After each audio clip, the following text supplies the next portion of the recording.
I genuinely believe most people will be better off staying in the matrix. Here is the simple test that everyone should run on themselves. Let's say the place where you live.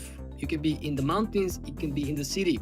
You like walking every single day. When you have a free time, you like to go out for a walk. If you live in the mountain, you love walking or hiking 2 hours in the mountain. If you live in the city, you like spending 2 hours going on the stores, going to the mall, whatever. But after these 2 hours, you always feel that your legs are tired. You always feel that your legs hurt. This is the moment when you're gonna run the test. It's a common sense. You cannot fake it. Do not ever take the free seat when you're entering into a room with strangers. The free seat is one of three things. It's either target, trap, or test. Because fighting the matrix, trying to escape the matrix, it requires work, knowledge, resources. All things that most people have no idea, no clue about it.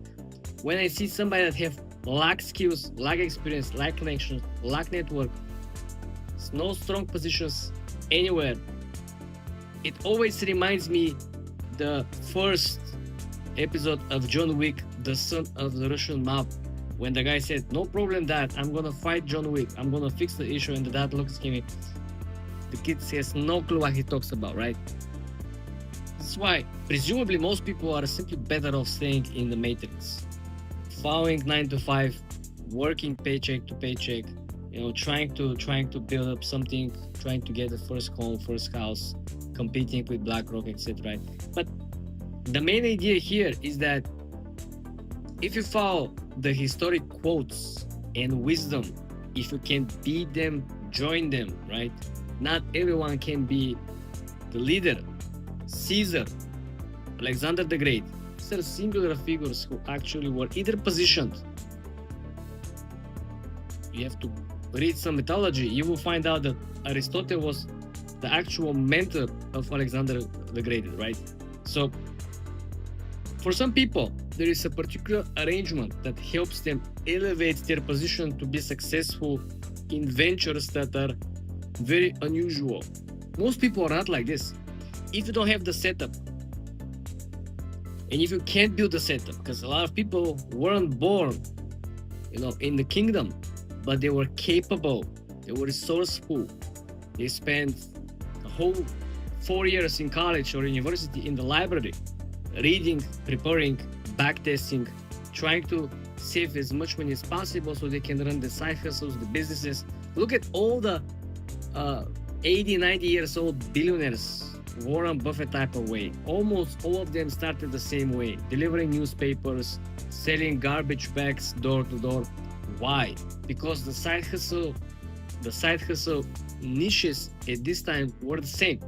And the people who are successful today follow the same exact path and trajectory. Okay? You cannot deviate too much and expect to have a similar results. Look at all the people who are on top of the AI hype right now. The geeks. They cannot deviate too much. You're not gonna see some, crazy accountant from Wall Street to be on top of the AI hype, right? Wall Street was, of course, on top of the mortgage-backed security hype, was on top of the private equity, was on top of the real estate boom prior to the 08-09 financial crisis, right? They were on top of so many different hype cycles. But on this particular one, they're kind of behind. And they couldn't deviate too much from their own expertise, right? This is why I said a lot of people might eventually be better off joining forces with the matrix than trying to fight, trying to escape. Funny, I personally, find very, very weird how even Andrew Tate stopped talking about his main subject matter, which was very interesting. I was very entertained watching his points of views about the subject matter. But I mean, genuinely ask yourself, can you really have the resources, the knowledge, the capacity, and what else you can build around yourself? When you enter into a room with strangers, you always want to make a pause. You want to scan all the people in the room. You identify someone that you think it's like you, and you go and you position yourself close by it. You don't go like a loser and without identifying who is in the room and take the only free seat Because think about it, if the room is filled up with people that you don't know, that there are people standing but no one has taken the free seat, there is a reason for it. Remember, it's one of three things. It's gonna be a test. They wanna test you. Who are you? Why are you there? How are you gonna act? And of course, what you gonna do after you took the seat? Are you gonna mind your business? Are you gonna look at them? What is your next step? Is it gonna be a trap?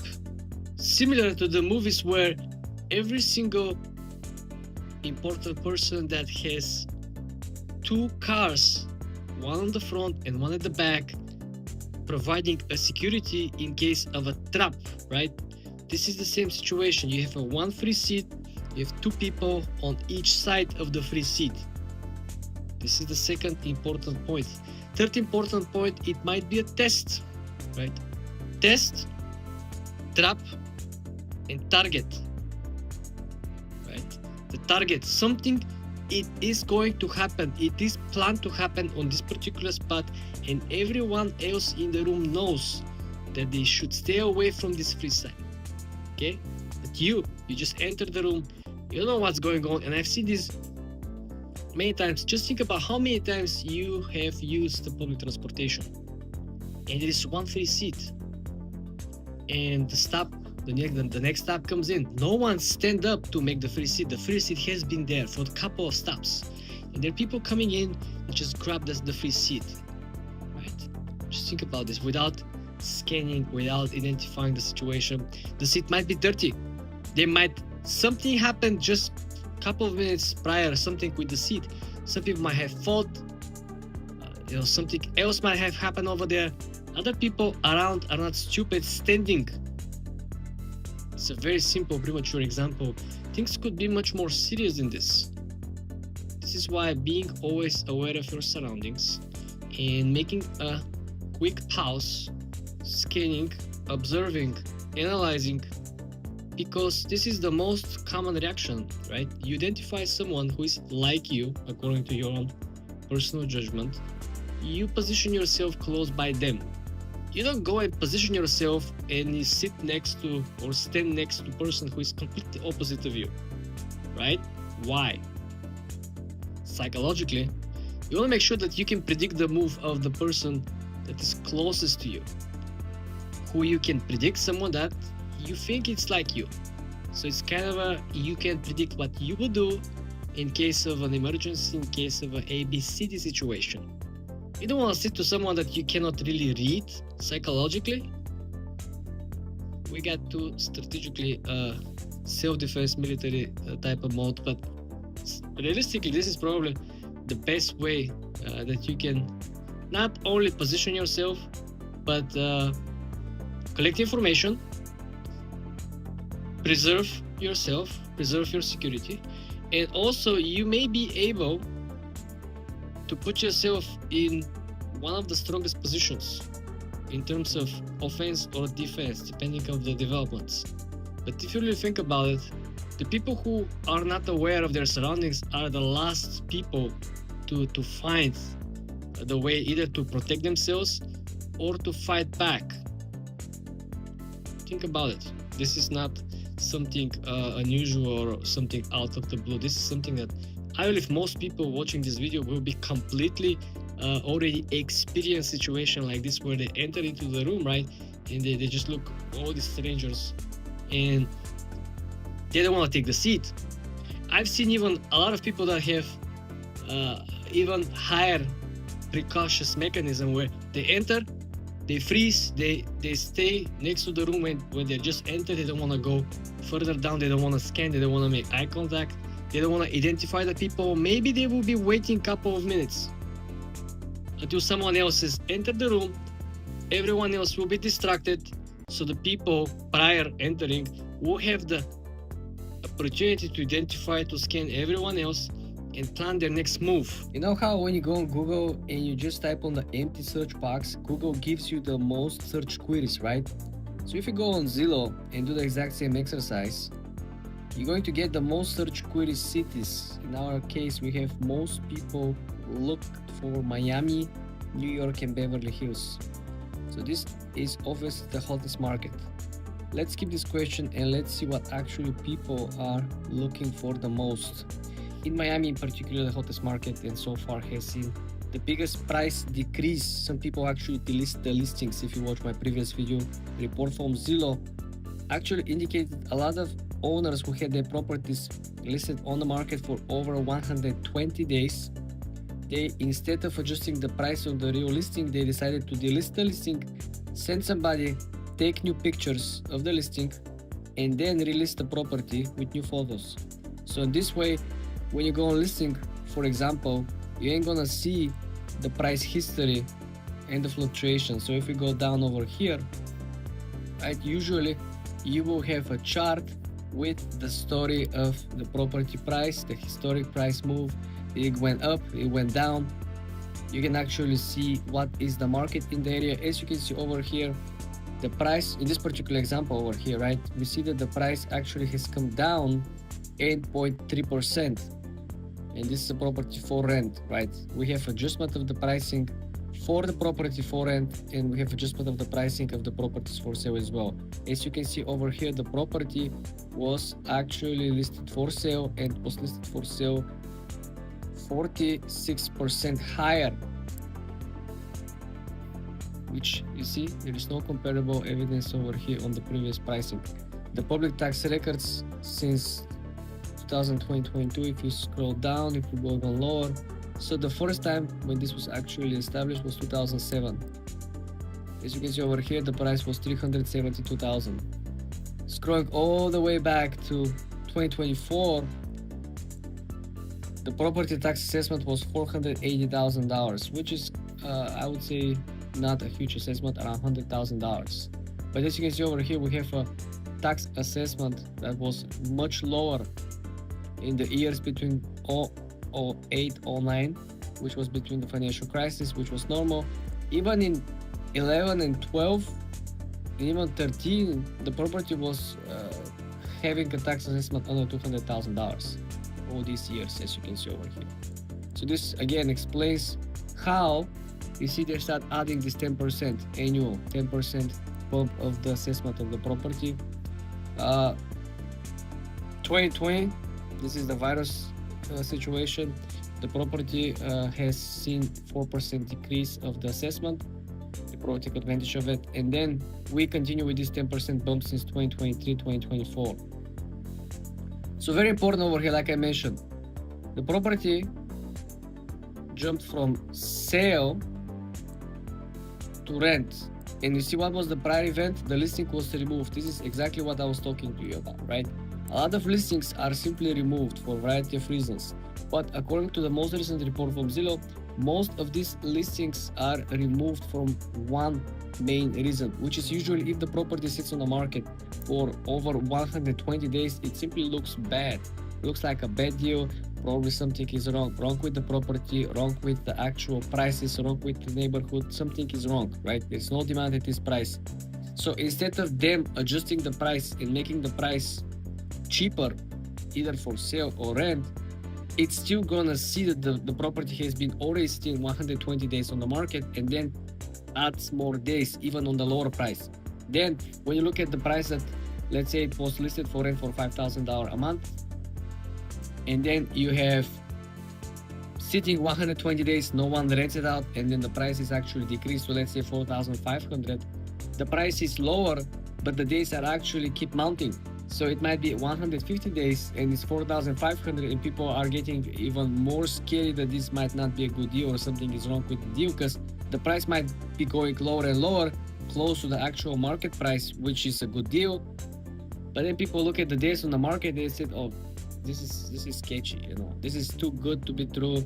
It looks very nice. It has sitting so many days on the market. It's impossible for other people to not scoop or take advantage of this deal. This is why the solution, like I said, according to Zillow, is that they simply delisting the listings or delisting the actual photos and properties and create a new listing. This is why when you go down on the listing that we saw, you don't have a data what was the prior information about the property. Why? Because when the listing is deleted and when the new pictures has been taken and you create a new listing without previous history on the record for Zillow, Well, they simply can't extract this information and data, because when you upload the new images, the property looks different, although the address will be the same. Still, you don't really get to compare the previous pricing. And we can go through the details. We can look at particular neighborhoods. We can look where the price has seen major decrease, right? If you sort over here that are close by you, price is low to high. Let's go low to high, or let's say the newest one. Let's see what are the new adjusted prices of the properties, right? Can we see something that looks unusual, right? Because these people who are listing right now, they're already familiar that the market is struggling. They're already familiar that everyone is currently repricing their properties. They're already familiar that a lot of other sellers are delisting their listings, right? So if you see something that really looks too good to be true, something looks that it really do not really add up. I've seen plenty of listings on Miami Beach. Like if you look at Miami Beach, for example, plenty of condos that were listed at 200, maybe 190, 220. And now if you look at the actual properties, a lot of these condos are listed for like 150, maybe $160,000. So they see maybe 20, 30, 40% of it actual discounted prices. So if you scroll down here, and if you do, let's say up to $200,000, right? Look at what I'm talking about. Look at the areas, right? Look at this 100K, 180K, right? Just zoom in and they will pop up on the side. See 180, one bed, one bath, 140, 170, and all of these. So if you click this, for example, and if you scroll down, currently you see there is a price cut that happened now in December of $5,000, right? And if we scroll down for more historic pricing, you will see definitely that this has been going places. Are we gonna get this information? Something good. Okay, so the tax assessment much lower. Just look at this. This is okay. Let's assume after the financial crisis of 08-09. Let's look at more recent files. So in just 2012, right, or 13, this was like half the price. The value of the property was half the price. It was $50,000-$60,000, right? So if you scroll down, even when I looked at the base tax assessment was started at around $80,000. So it's not a huge difference. You see that the condo lost 25% of its value. This is in the end of the financial crisis in 2011, which was crazy, right? But the main idea is that a lot of these small condos, one bed, one bath, or studios will be losing much more. They will see even greater price cuts. Even if we scroll down, look at this 175. So if you come over here, let's click on again one bedroom. Are we gonna see a price cut over here? There is no information about price cut. Probably this is something brand new. Just look at this. The estimate from Zillow is 176, which is usually pretty generous, right? They're selling it for 180, and also you got the HOA 391, which is not a good deal. So this is it, guys. This is how you can actually Google and try to use the Google metrics, the Google way of searching and extracting free information that shows you the hot areas, the hot cities, and where people are actually trying to either sell property or buy property. Use these particular settings and try to find in your area. Try to find the ones that are actually seeing price decrease, a lot of delistings of the properties, and creating a new listing for the same exact property. This will show you absolutely everything that you know and will give you the leverage for a particular seller. The first thought that will come to your mind will give you the answer. The person who isn't born to become an entrepreneur will think, you know what, maybe I walk too much, maybe I should walk less, maybe my feet are not comfortable in these shoes, maybe there is too much blood vessels or blood concentrations down the neck, the ankle, so maybe I should just walk less. On the flip side, the entrepreneur, the person who is born to be an entrepreneur, who have a completely different common sense thought, he would say, you know what, I'm not gonna downsize my walks. Instead, I'm going to look and find shoes that will allow me to walk even more. What are the best, most comfortable shoes? They're gonna Google. Versus other person who will think, you know what, I'm just going to chill, I'm gonna walk less. Yeah, it's normal, you know. They will find anything that will allow them to be lazy, anything that will allow them to walk less, to stay at home, to make shorter and shorter hikes. The entrepreneur wants to be there, wants to keep doing not only the same distance, he wants to make even longer distances. And if the shoes that he's looking are not built or don't exist, he's gonna find a way to build them. He's gonna find a way to import the shoes from other countries where they probably already have some technology like this. This is the common sense. This is why I said you cannot really fake it. Because when issues erupt, the common sense start thinking, start working to resolve the issue. Right? The entrepreneur decision, common sense, the first thought is, where can I find the shoes that will let me to keep walk the same distance or even more? The common sense of other person is, you know, my feet hurt, probably I walk too much. Probably they're even gonna look how many steps they walk, and they're gonna find hundreds of different reasons to, you know, start walking less. And that's a game over for them, right? 100%, they're not gonna keep putting themselves through the pain. It's not even a second thought for these people to look about maybe buying different shoes, maybe changing the path, maybe changing the socks. You know, there's so many different things that they could adjust their strategy to maintain at least the walk. On the flip side, the common sense on the entrepreneur, it's never giving up, it's never backstepping, it's never, you know what, I'm gonna downsize the path, downsize the hike, I'm gonna walk less. You know, he's never gonna, his common sense, his first thought is to fight and persist and find solution. They don't walk back. And remember, both of these examples, both of these people are alone. They don't have to prove anything to anyone. So basically, you know, there is a quote that people are really genuine when they're sure that no one is watching. And this is what I'm trying to say, right? When you're sure that no one is watching, people are really genuinely doing what they really would do if nobody watches. So this is why the common sense, which is usually based on your previous experience, knowledge, performance, like if you fail 10 times to pass the math exam, your common sense, if further down the road in life had a math exam or questions about math, you probably will step back and let somebody else to take care, because your common sense, it's based on your previous experiences, will not let you fail again. Same thing. This is why the common sense is kind of giving you a real-time check who you are, what you can and cannot do. This is why this is very, very important. It's a very simple example.